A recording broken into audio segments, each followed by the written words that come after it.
เงินกู้การถือหุ้นเนาะอันนี้ก็บรรดาสสพวกเขาก็ได้ยกขึ้นว่าเงินกู้นี่จะเอามาแนวไหนเนาะอันนี้พวกเขาข้าพเจ้าก็ได้อยู่ในบทเสนอของต่อสภาก็ได้เว้าแล้วว่าโครงการนี้เป็นโครงการBOT เป็นโครงการที่ผู้พัฒนาลงทุน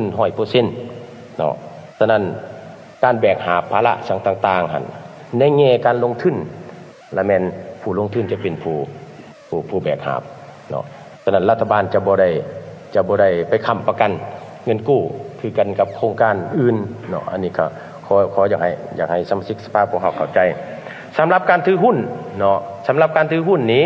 ทางบริษัทเปโตรเทรดก็ได้เปิดไว้ว่าในเวลารัฐบาลมีความพร้อมที่จะเข้าไปถือหุ้นอยู่ในหันก็สามารถเสนอเข้าไปถือหุ้นได้ก็แน่นอนการถือหุ้นนี่ก็รัฐบาลก็จึงต้องได้วางเงินเนาะมันก็จะบ่มีลักษณะหุ้นปิ้วเข้าไปหั่นฉะนั้นรัฐบาลต้องมีงบประมาณมีทุนที่จะเข้าไปหุ้นฉะนั้นหนึ่งในรูปแบบของการจะเข้าไปถือหุ้นนี้เบื้องรัฐบาลกับบริษัทเปโตรเทรดก็ได้เสนอเนาะเสนอให้รัฐบาลลาวเฮานี้เจรจา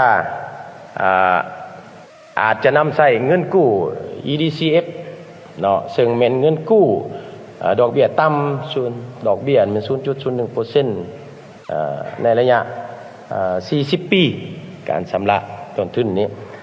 ในกรอบตัวนี้เนาะในกรอบ EDCF นี้เงินกู้ดอกเบี้ยต่ำนี่ถือว่ารัฐบาลเกาหลีได้อนุมัติให้รัฐบาลลาวในการพัฒนาโครงการพื้นฐานโครงรางจำนวนหนึ่งโดยเฉพาะเป็น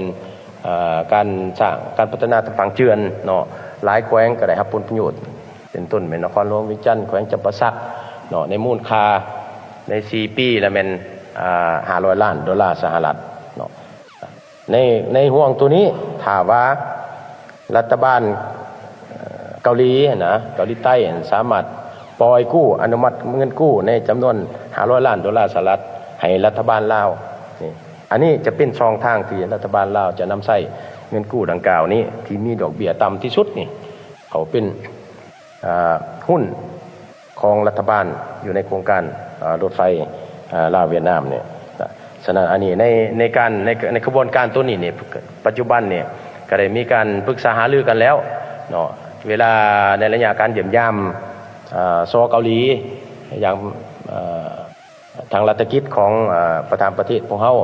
ก็ได้ยกปัญหานี้ขึ้นประธานประเทศเขาก็ได้ตั้งปัญหาเรื่องเงินกู้ดังกล่าวในกับประธานาธิบดีของซอเกาหลีแล้วเนาะในด้านหลักการผลก็เห็นดีแต่ว่าในรายละเอียดจะต้องได้มีการเจรจา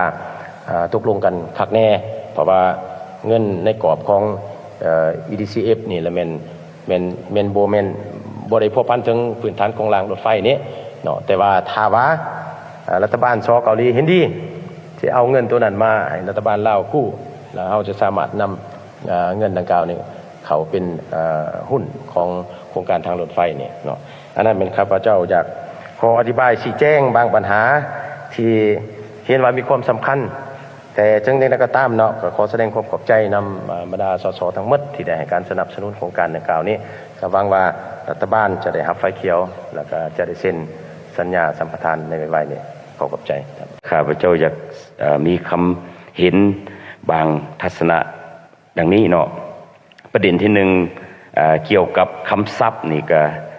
คันเฮาได้อธิบายเฮาก็เพราะว่าเฮาเป็นมติของสภาเนาะคันเฮามีคำศัพท์ว่าก่อสร้างดำเนินมอบปูนเฮาก็ควรนำใช้คำศัพท์ย่อของลาวได้บ่อันนี้เพราะว่าเฮ็ดให้ประชาชนหรือว่าผู้ที่ความรู้ทั่วไปอาจจะเข้าใจแนวใดจะมาปิดตีความหมาย BOT อีกนะข้าพเจ้าคิดว่าอันนี้อยู่ในมติก็เช่นเดียวกันหลายอันที่ข้าพเจ้าว่าควรใส่คำศัพท์ย่อเป็นภาษาลาวเนาะประเด็นที่2เกี่ยวข้องกับผลประโยชน์ใน29เอกสารซ้อนท้ายซึ่งก็พื้นฐานและใน29เอกสารซ้อนท้ายนั้นเป็นเอกสารที่สำคัญเพื่อเฮ็ดให้อัตราผลตอบแทนทางด้านเศรษฐกิจนี่สูงเนาะอันนี้มันก็บรรดาท่านก็เห็นรูปแบบจำลองของการวิจัยส่วนหลายมันก็มีทั้งปัจจัยภายในปัจจัยภายนอกเงื่อนไขปัจจัยภายในต้นต่อก็เป็นเงื่อนไขที่ได้ระบุในการปฏิบัติยกเว้นบางมาตราของกฎหมายที่เกี่ยวข้อง อันนี้จึงเฮ็ดให้คันเว้าสั้นก็แม่น IRR นี่อยู่ได้เนาะฉะนั้นถ้าว่าเฮาลองสมเทียบเนาะอันนี้เพื่ออยากเฮ็ดให้29เอกสารนี่มีความชัดเจนในนั้นก็เกี่ยวข้องกับหลายกฎหมายเนาะกฎหมายว่าด้วยกระทรวงเสริมการลงทุนกฎหมายว่าด้วยทรัพย์สินของรัฐกฎหมายว่าด้วยภาษีกฎหมายว่าด้วยอากรมูลค่าเพิ่มกฎหมายว่าด้วยอากรรายได้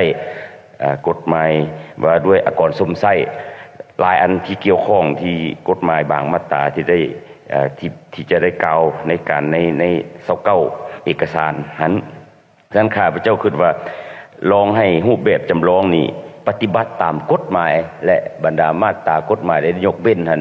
จะเหตุให้มันซ้ำใดและในสมมุติฐานที่ที่ได้โครงการได้คิดไล่มานี่นะและความแตกต่างระหว่างนี่มันไก่กันซ้ำใดอันนี้อยากให้ไปค้นคว้าเบิ้งเนาะเพราะว่าถ้าว่าปัจจัยภายในนี่เฮาถูกยกเว้นหลายก็แสดงว่าผลประโยชน์ตอบแทนของพวกเฮาหั่นมันก็สิมีผลตอบแทนน้อยอันนี้ก็ความแตกต่างของมันก็อยู่บนนั้นแหละฉะนั้นคิดว่าเอกสารส่วนท้ายนี้ก็คิดว่าตามคณะประจำสภาก็ได้รายงานแล้วว่าคณะเจรจาต้องลงลึกรายละเอียดสมควรเพื่อเฮ็ดให้ผลประโยชน์ทางด้านของประเทศชาติในได้รับผลประโยชน์สูงสุดและอีกอันหนึ่งข้อเสนอถ้าว่ามีการยกเว้นนอกเหนือจากกฎหมายที่ได้กำหนดในมาตราต่างๆในยกเว้นไปแล้วถ้าจะได้นโยบายพิเศษเพิ่มเติมมันก็บ่ควรอยากให้เว้าเรื่องยกเว้นอีกเขาอาจจะใส่นโยบายลดพรหรือว่านโยบายลดพรอัตราพรผันสิเพื่อเฮ็ดให้สร้างแรงกระตุ้นในการสร้างบทรายงานการเงินของโครงการนี่ให้มันเป็น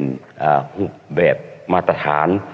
เมื่อเวลามีการยกเว้นบางรายการมันอาจจะมีการหลบหลีกซ่องว่างอันนี้มันตามบทเรียนเนาะแต่ข้าพเจ้าก็เชื่อมั่นและการคุ้มครองมันจะในอนาคตมันจะดีมีระบบทันสมัยอันนี้ก็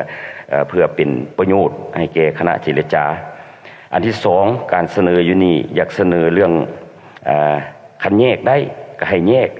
นโยบายลดพรนอกเหนือจากกฎหมายกำหนดนโยบายพิเศษนี่อยากให้แยกระหว่างระยะก่อสร้างกับระยะดำเนินงานให้เป็นนโยบายแตกต่างกันเพราะว่าเฮาสังเกตอยู่ในโครงการทางรถไฟลาวจีนนี่พวกเฮาก็มีปัญหาสมควรในระยะดำเนินก่อสร้างแม่นอัตรานโยบายยกเว้นต่างหากแต่ว่าเฮาไปกวมเอา50ปีความการดำเนินงานและเหตุให้เฮาบ่ฮู้ว่าตอนนั้นสภาพมันเปลี่ยนไปเนาะเพื่อเฮาก็อยากได้ผลประโยชน์จากตัวนั้นแล้วก็เวลาการเจ็บปี้เวลาการค่าธรรมเนียมพวกเฮาก็อยากมีส่วนร่วมเวลาผลประโยชน์มันได้เกิดขึ้นมาอันนี้บัดทบทวนมาน้ำหลังและเฮ็ดให้พวกเฮาก็คิดว่าเฮาเสียผลประโยชน์อันนี้ก็ลองเบิ่งบทเรียนตัวนี้เนาะถ้าว่าเป็นประโยชน์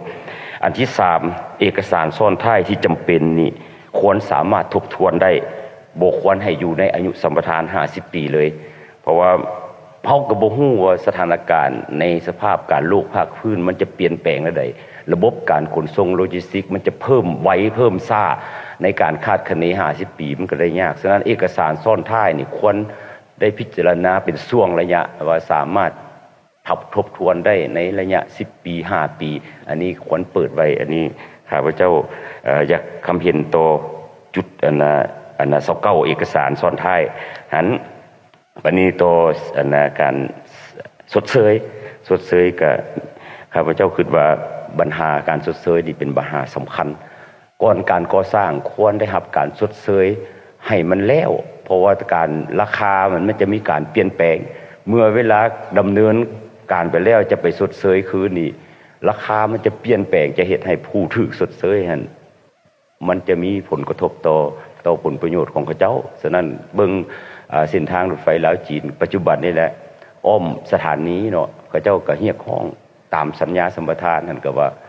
ต้องได้ชดเชยในอ้อมสถานที่แต่ปัจจุบันนี้ประชาชนต่างๆก็นำใช้สิทธิ์ของเขาเจ้าอยู่แล้วคันจะชดเชยมันก็ต้องใช้ต้นทุนตืมอันนี้เป็นเหตุผลหนึ่งที่ข้าพเจ้าคิดว่ามันควรได้รับการชดเชยก่อนการจะดำเนินการอัปเดตเป็นทางการ